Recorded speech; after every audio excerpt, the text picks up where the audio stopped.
the mansion I was passing came hysterical screams.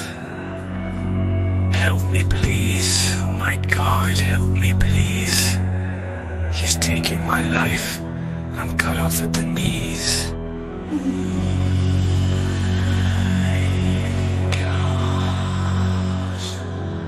Normally cautious, I ran right up the lawn, then to the front door to see what's gone on.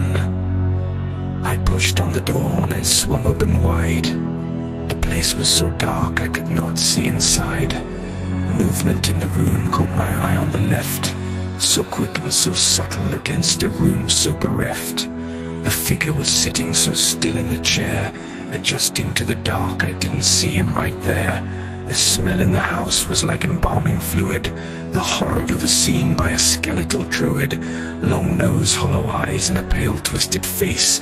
His skin was all mottled like green and red lace. He stood up from the chair as a caricature of thin. He wore a long coat that concealed what's within. Is it guts and bones or a belly of stitches? If death was a commodity, he was smothered in riches. His slaughterhouse was full from wall to wall. Victims and body parts, he'd slain them all.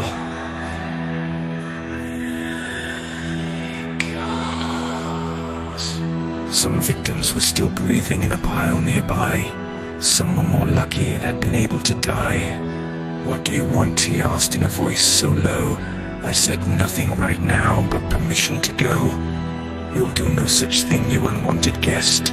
Trying to save these poor souls, you're being a pest." I turned on my heel and started to run. Thought better of it, turned and pulled out my gun.